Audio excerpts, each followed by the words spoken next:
monstro, uma pessoa que não tem recuperação, que não tem mais jeito. A polícia não imaginava tantos casos conectados de mulheres assassinadas por um matador só.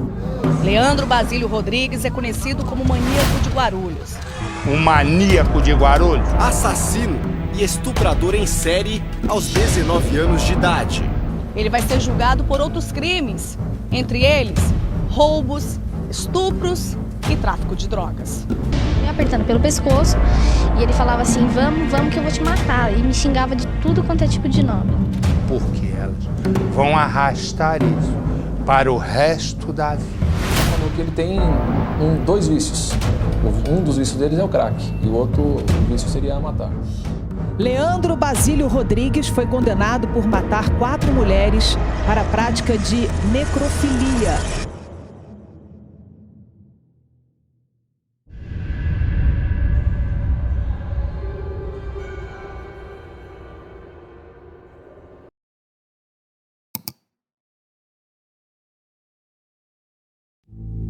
Há poucas informações confirmadas sobre a vida de Leandro antes dos crimes. A maioria das informações vem de relatos feitos por ele mesmo. O que se sabe é que ele nasceu em 1989 e vivia com a mãe, que trabalhava como empregada doméstica, o pai, que era mecânico, e 3 irmãs. Durante a infância, Leandro presenciou constantes conflitos entre os pais, principalmente devido ao constante consumo de bebidas alcoólicas do pai, algo que incomodava profundamente a mãe. Em certo momento, sua mãe o traiu, e esse episódio teria marcado profundamente Leandro. Essa traição é apontada como um dos fatores que contribuíram para o desenvolvimento de uma relação conturbada com a mãe. Ela traiu.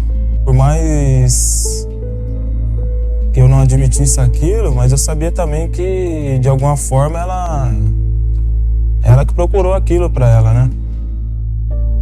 Com base em seus próprios relatos, análises posteriores indicam que esse episódio foi fundamental na formação de sua percepção negativa sobre traições e influenciou diretamente sua visão distorcida sobre as mulheres.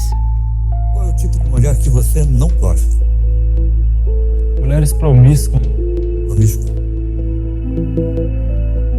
Que destrói relacionamentos.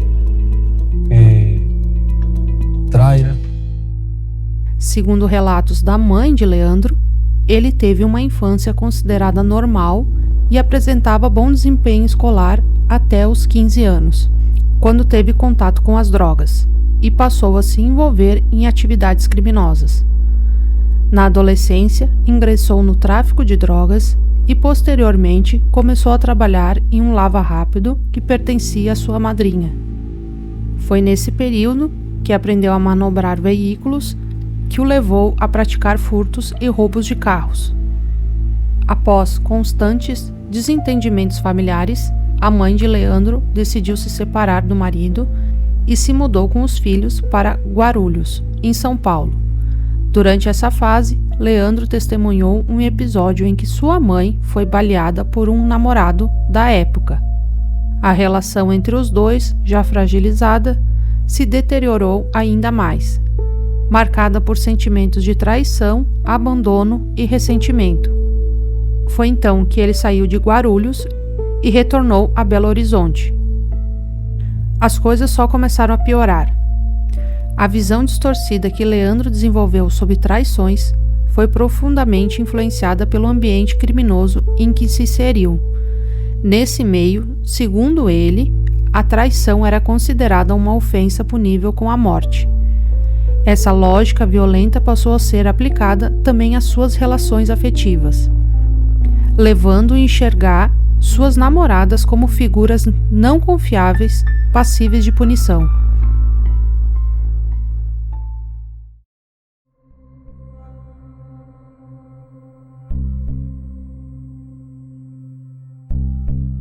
Sua primeira vítima foi Cleide Irene, sua então namorada, com quem morava em Belo Horizonte.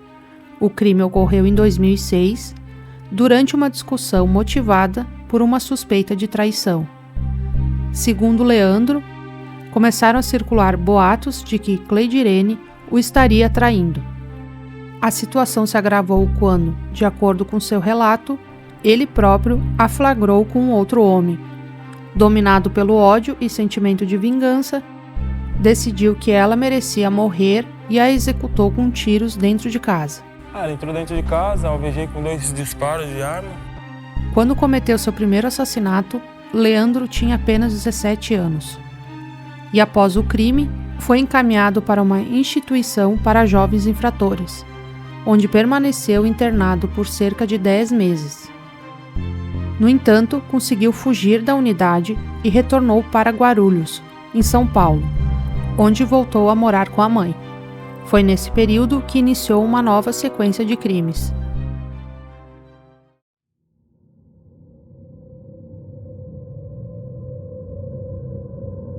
Em Guarulhos, Leandro fez sua segunda vítima, cuja identidade permanece desconhecida.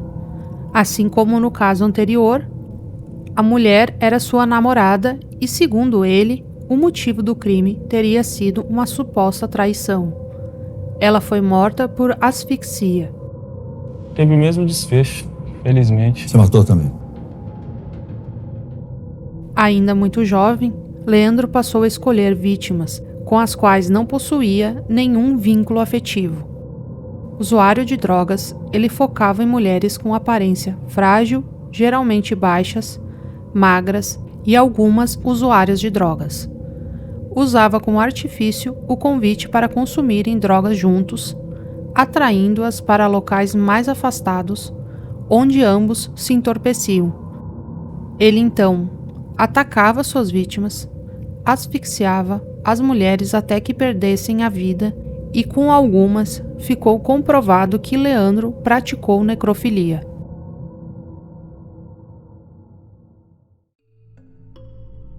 A terceira vítima foi Keiliane, de 23 anos, usuária de drogas. Ela cruzou o caminho de Leandro em setembro de 2007, quando foi abordada por ele com um convite para usarem drogas juntos em uma área de mata. Sem imaginar o verdadeiro propósito do encontro, Keiliane aceitou o convite. Ela foi asfixiada e violada depois de morta. Dias depois, ela foi encontrada. A perícia encontrou a presença de sêmen de Leandro no corpo de Keiliane. Ela estava grávida de 5 meses e deixou mais 2 filhos. Ainda em setembro de 2007, a polícia foi acionada por um morador da região que encontrou o corpo de uma mulher, Viviane, que também foi asfixiada e violada depois de morta. Sêmen também foi encontrado no corpo dela e ligado ao DNA de Leandro. Vanessa, de 20 anos, tornou-se mais uma vítima de Leandro em maio de 2008. Na ocasião, ela estava a caminho de um encontro com a sua mãe quando cruzou o caminho de Leandro. Assim como nos casos anteriores, ele a abordou e o crime seguiu no mesmo modus operandi, onde ela foi morta por asfixia e violada.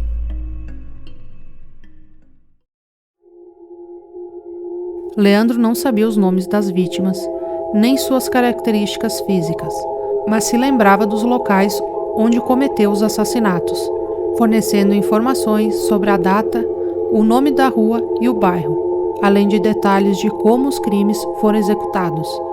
Com essas pistas, a polícia consultou o banco de dados e identificou crimes semelhantes ocorridos na mesma época e região, o que permitiu vincular ele ao assassinato de Vanessa. Juliana foi encontrada sem vida, com sinais de espancamento e abuso sexual em maio de 2008. Aline, de 19 anos, foi encontrada morta no mesmo dia em que Leandro foi preso, em 26 de agosto de 2008. Quando foi preso, Leandro admitiu a morte de 5 vítimas e afirmou ter atacado mais de 50 mulheres. Mas depois desmentiu essa afirmação. Após a divulgação de sua prisão, algumas vítimas sobreviventes se apresentaram.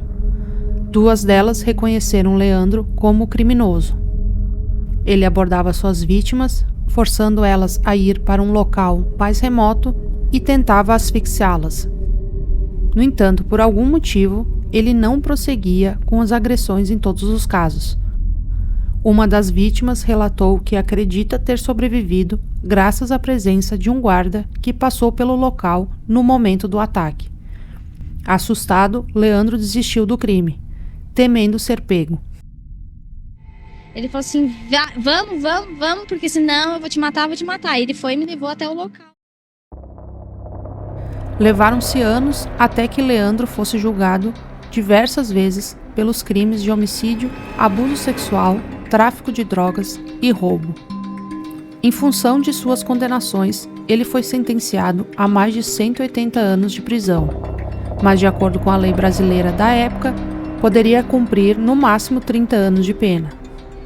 Em um dos julgamentos, uma juíza leu a sentença e um dos trechos dizia: "Trata-se o réu, ora julgado, de um verdadeiro serial killer.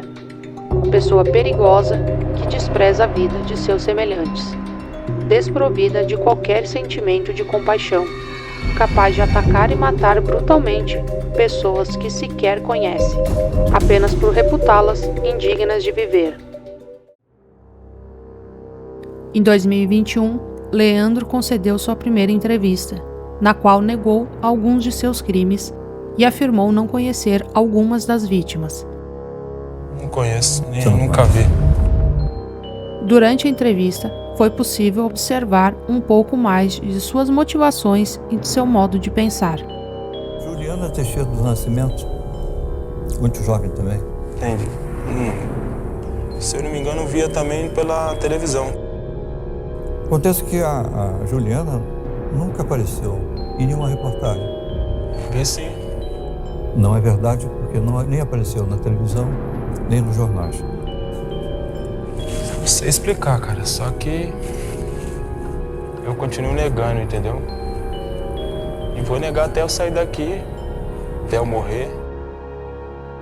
A última notícia sobre Leandro foi em 2024, quando ele foi mencionado em uma entrevista de uma mulher com quem mantém um relacionamento. Segundo ela, tiveram visitas íntimas na prisão e grande parte do relacionamento deles se dá por meio de troca de cartas. Ela também revelou que a soltura de Leandro está prevista para 2027.